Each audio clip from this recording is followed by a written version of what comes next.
This program deals with the misunderstandings that exist in this country about the Muslim religion. We hope this program will bring about a better understanding of the religion of Islam. We also hope this program will encourage all people to begin to know each other better so that we can work together to assure the survival of our country. Now your host, Imam Ibrahim Kamaluddin. Assalamu alaikum. Dear beloved people, may the peace and blessings of Almighty God be upon you. I'm Imam Ibrahim Kamaluddin.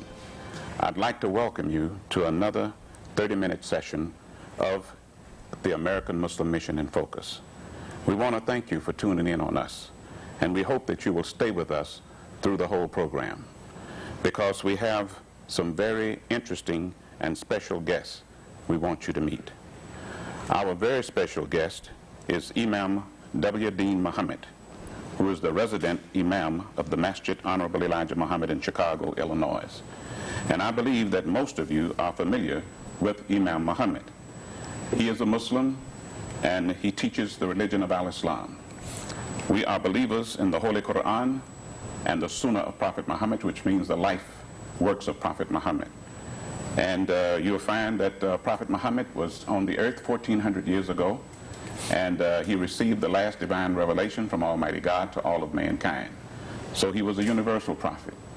And also, it's a matter of fact that there are over 1 billion people on this earth that believe in this religion of Al-Islam. So I would like to thank you very much, Brother Imam, for taking out from your very busy schedule to come and be with us again today. I appreciate the opportunity to be with you again. And also we have with us another special guest, who is Chaplain Clyde Johnston. He is the Director of Chaplains for the Texas Department of Corrections. I want to thank you very much, Chaplain Johnston, for taking time out from your very busy schedule to come and be with us today. Thank you. It's a pleasure to be here. It's an honor to have you with us. And we have some other guests, special guests. Imam Akbar Nuruddin Shabazz and Imam Eugene W. Farouk. They're also chaplains employed by the TDC. They represent the Muslim population, but their concern, I believe, is for all of the men and women in the prison units. So we want to thank you very much for being here and taking time out from your busy schedule. Thank you, Imam. Our time is very short, so I want to take advantage of this time that we have. So my first question is to Imam W. Dean Mohammed. You know, when you became the leader of the Muslim community, you greatly increased the effort to reach more inmates in the prisons all over the country. And I remember that there was a great effort made to teach and train, to better train perhaps hundreds and thousands of Muslim men and women to go into the prisons and to take the teachings to the people that would increase their knowledge and enable them to better get control of their lives and have better understanding. So I would like to ask you at this time if you would sort of tell us what was so important that caused you to put forth that effort. First, we were aware that the men in prison didn't have the opportunity to be in direct contact with the movement that was called the Nation of Islam. They didn't attend the temple meetings. Most of them had never even visited any temple. They had never come to the services in the free society. They learned what they learned about the Nation of Islam, the leadership of the Honorable Elijah Muhammad, called black Muslims, from other inmates and sometimes from sources that left them with a lot of misconceptions. So we thought that we should increase our effort in the prisons because that's where the need was. We had need all over to correct the idea of the religion. But in the prisons it was more critical, I thought. It was. I remember. Yes. I was a part of that. I'd like to go to Chaplain Johnson at this time, and I would like to, open it up for you to any statement you want to make, any question you want to ask. And again, I want to let you know we're very honored to have you with us.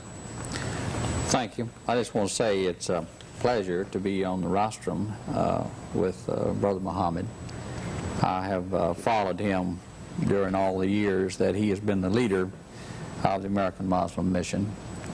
And we were reminiscing before we started taping here a little while ago about the stormy days of this movement back in the prison before he came to his position of leadership. And he's brought a great peace and quiet to the movement within the prison. I've experienced that. I remember in the very early days of the movement, I'm going back now to 68, long in there, when the Muslim meetings in our prisons were, they were angry sessions, very angry. Mm-hmm. And I've seen that just come right on down, you know, until they have mellowed out. And I have followed Brother Mohammed as he appears in places that's within driving range of me. I have been to listen to him lecture and so forth because I wanted to know where the movement was, because it affected the prison, and anything that affects religion in the department affects me, and so I wanted to know firsthand. And I appreciate his teachings and his leadership. You can tell by looking at him, he's a man of peace, and I have experienced him as being that way. Our religion is different. We believe differently, but somehow or another there is a peace in this man, and there is a peace in the movement that enables both the religions, Christianity and the Muslim religion, to, I think, exist in a very peaceful way in our land, and it is existing that way. There have been some radical movements in the Islamic religion, but there has not been those radical things within the American Muslim Mission, and we have had no serious problems within the prison from the inmates that follow this religion. And I'm especially grateful to Chaplain Shabazz over here, and then to Chaplain Farouk, who has just come to us more recently, for the help that they have both given me in keeping religion on an even keel, because it could become a very disruptive thing in the prison, because there are pressures from the outside, some prejudices that if I couldn't work as effectively with them as I do, there could perhaps be some problem because of misunderstanding and that sort of thing. And I want to publicly thank them for the help that they give me. I want to thank you for those statements. Brother Imam, would you like to give a reply or make a statement? No, I'm very much aware of those days, the earlier days of ours, when some of our members, well, they disobeyed, really, the spiritual teachings of Elijah Muhammad. That's true. He was more interested in getting black people to accept responsibility for their own lives, and to live with themselves and try to work their life out as a people, and have better families and better morals and better discipline in their lives. He was more interested in that than he was in creating. In fact, I don't think he was interested in creating any hostilities or real violence, no violence at all between the races. He would tell his people not to carry weapons and that they were not to act violently against the white man. Yes, I remember that. In fact, he taught them to respect the white man, and he said, and many of you work for a white man, so give him an honest day's work. I remember that. Yes. Also, I would like to now go to our two other guests, and if they have any questions or any statements they'd like to make. Yes, I would, first of all, I'd like to give the greetings on behalf of the Muslim brothers within the TDC to Brother Imam Mohammed of Assalamu alaikum. Wa alaikum assalam. And it is indeed greetings to them. Yes, sir. It's indeed a great pleasure to be here, you know, for this today with you. I had several questions that I wanted to address, and one of them was the majority of the individuals who come into the prison and convert to the religion of Al-Islam, once released from prison, are very productive individuals in the society. And what I would like to ask you is, what do you see as being the basic reason for this? Well, something to believe in. Something to believe in. I believe most of the men, people who give themselves to destructive life, because after all, criminal life is just another form of destruction. I think most of them, they have been disappointed. But maybe the home environment contributed to it. Who knows what contributed to it? But they've been disappointed in life. And when they find something else that they can believe in, sometimes that new faith gives them a new lease on life. And I think that's what happened. I'd like to jump in and endorse that. I find that the Muslim faith is giving new life, new incentive to a lot of the men who pick it up in the prison. It's a new hope. And in the early days in the prison, wardens were skeptical of Muslims. Other officials were a little bit threatened and worried about the Muslims. But they have disciplined themselves. They have proved themselves. And I venture to say that the majority of the wardens of our prison, I cannot speak for them all, but I believe that most of them would say that the Muslim people are trying very hard to try to discipline their lives, to make their lives better so that they can be more productive, more creative people upon their release. And there's some peer pressure within your communities, within our prisons, where if a fellow starts going wrong, his brothers, I'll use the term brothers out of my own faith, his peers will speak to him and try to discipline him, to keep him in the straight and narrow, because this is new life for them. This is new hope for them. And it's something that I wish somehow in my own faith there could be something new that would come that would give new life, new hope to my own group. Chaplain Johnson, I think a lot of that comes from their life in crime, really. Everything is not bad in crime, in the criminal society. One thing they have that is good, they will stick up for each other. Yeah, right. That's right. So when they become Muslims, they still have that spirit to help each other out. But I see many of the others who are in religious groups, and I'm speaking principally of the Christian faith now, somehow or another, there's not the esprit de corps, to use French terminology here. There's not the enthusiasm and the zeal to try to better oneself in the Christian faith as I find it in your own group. And I'm very disappointed in my own group for that. Of course, as we study movements, we find that all movements go through various phases. That's true. So in your own group, you have this to look forward to somewhere down the line. I mean, well, it has happened already in many Muslim countries. Yeah, that's what I'm saying. Yeah. So just because I'm saying that our own Christian religion has become a little bit more passé or decadent and so forth, it will also happen to yours too, in due time. But it's a cycle. It's a cycle. Yes. It goes through phases. Yes. But you're right now at a very creative, productive phase, and that's very heartening and very, very good for us and for your people that are involved in it. Listening to you two talk, I was thinking that it's one thing that should be realized is that Al-Islam is not a religion for just one set of people.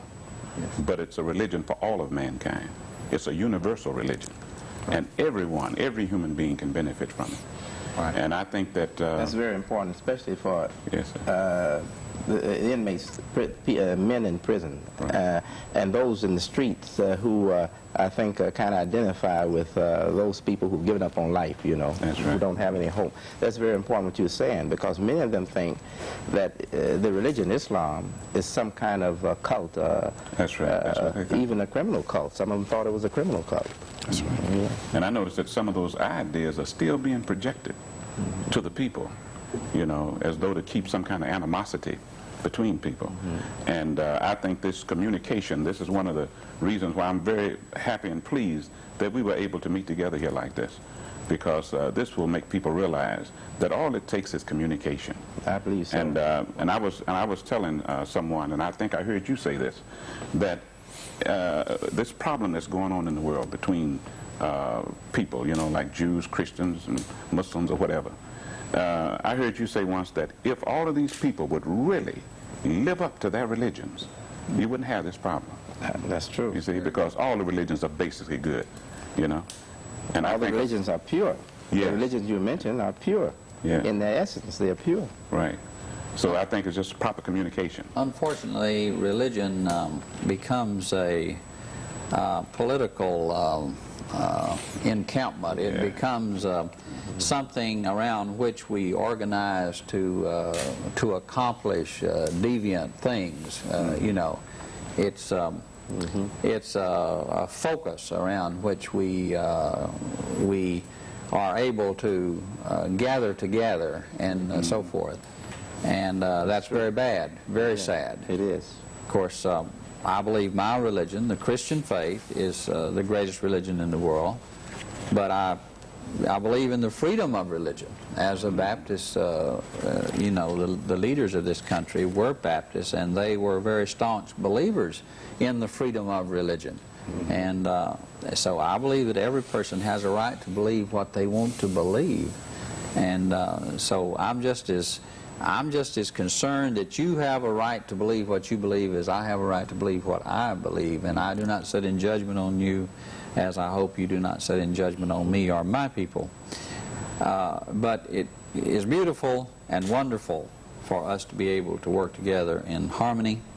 And I believe that it is right and proper that we respect one another. In fact, if we do not respect one another, there's no hope for us. That's true. That's right. So I respect you as you practice the lofty teachings of your faith, and as your people are made better, and as society is made better by your faith, I rejoice in that. The same as I rejoice in people being made better by what I believe, you know. You know, Chaplain Johnson, I just hope that more people will this will motivate more people to start thinking this way and just looking into things, you know. Of course, in Christianity, we're taught that if we judged, we will be judged. And so I don't want to say bad things about you, because that puts me in a bad light. And I don't even feel bad things about you, don't misunderstand. But even if I did, I wouldn't verbalize them, because that makes me judging you. And then that, if I put you down, I'll put myself down. That's what I'm trying to say. Yeah. And I'm not going to be guilty of that. And you know, the reason for that is because we're all one human family. Right. I certainly believe and that. Brother Imam, you know, he was speaking of something there a minute ago about freedom to practice your religion or what you believe. And I heard you mention once that that is also a part of our religion. It is. It is. Prophet Muhammad, peace be upon him, when he established the first Muslim society, government, community in Medina, in the Middle East, he gave a mandate that the Jews would be free to practice their religion and to observe their religion as they had been observing it, and that the Muslims had a duty, an obligation, being the host society there. They had an obligation to protect the rights of Jews and Christians or other people who adhere to legitimate religion. Now, we know some people, like we have in the institution, they don't have legitimate religion. Their religion is criminal. He didn't allow that. But he did recognize the right of Christianity and Judaism and other religions too to exist and have a free life, just as Muslims had under the Muslim state. You know, I can see that. Go right ahead. There's another thought that comes to my mind that's in keeping with what we're talking about. There was a very learned Jewish man who made this statement regarding the Christian movement when it was very young. And the Jewish people were trying to stamp it out, and this very brilliant man by the name of Gamaliel said that if this is of God, we cannot hold it back. If it is not of God, it will die out on its own.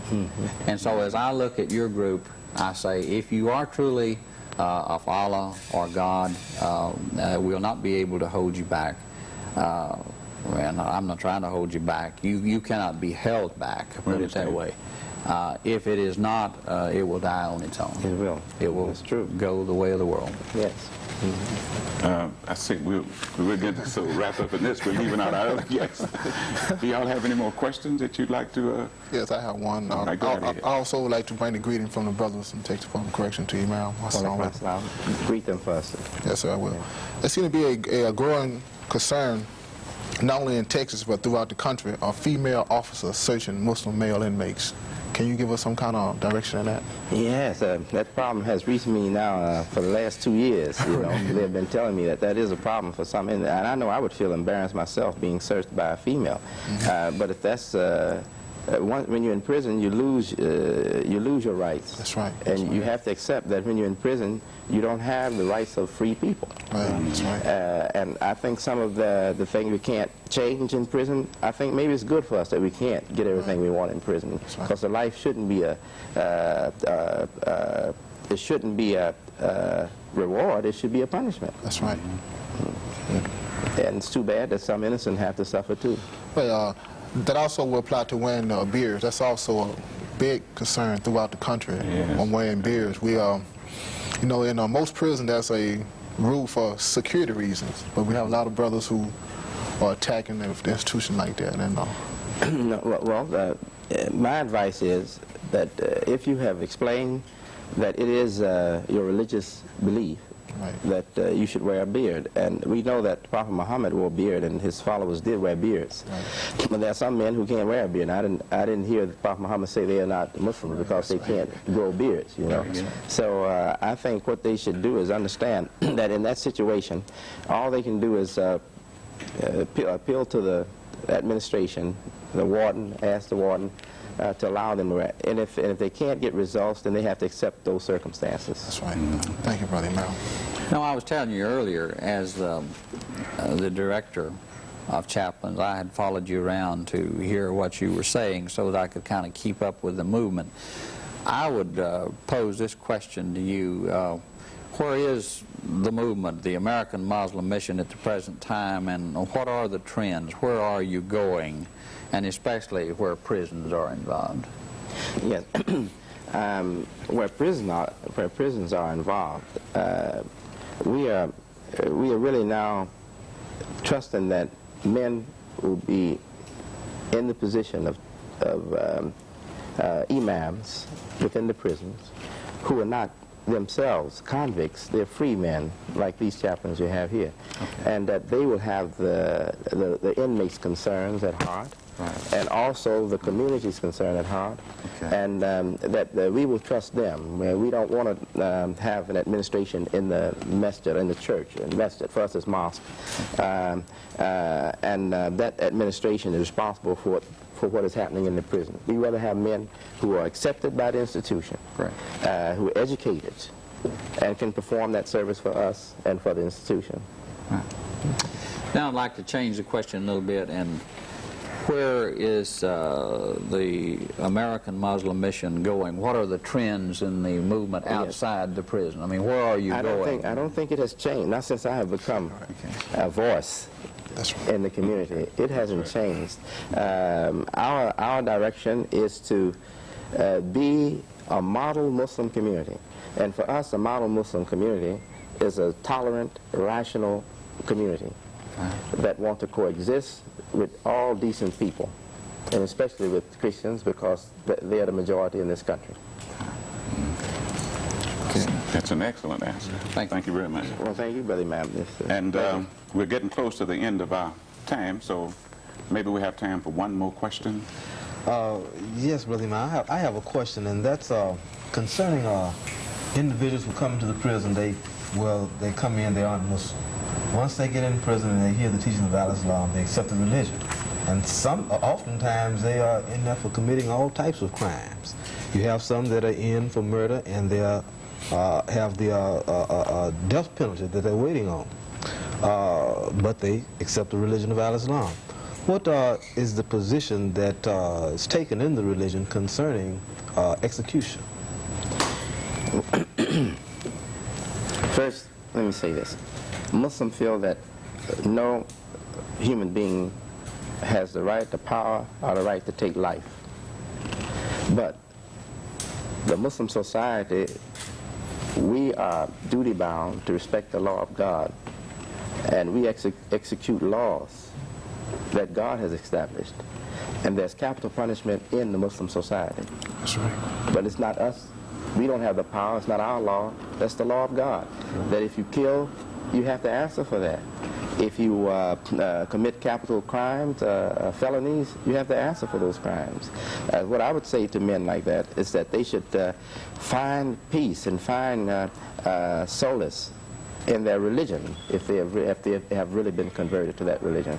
And if the prison officers, administration, or their imam who service that prison, if you feel that this man has really had a great turn in his life, a great change in his life, and you feel that he should be given another chance, I think he can make an appeal on the basis of his change in his life because of his religion. If it's rejected, then he should go to death as a Muslim. Okay, I'd like to thank you all very much again for being on the program, and you really made it very interesting. I learned a lot, you know. And dear beloved people, I would like to get you to buy one of the books by Imam Warithuddin Mohammed, and it's a book called Religion on the Line, and I believe you'll be seeing it about this time. And the subjects in there, I think, will enlighten you very much. I know it enlightened me. And we would like for you to call 437-7087, and we'll give you further information on how you can obtain one of these books. So I'd like to thank you again for staying with us, and we'll be bringing more information to you on our next programs. So I'd like to leave you with Assalamu alaikum. May the peace and blessings of Almighty God be upon you. Thank you very much.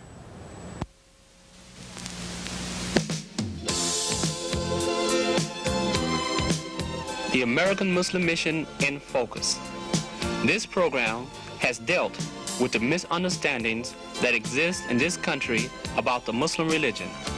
We hope this program will bring about a better understanding of the religion of Islam.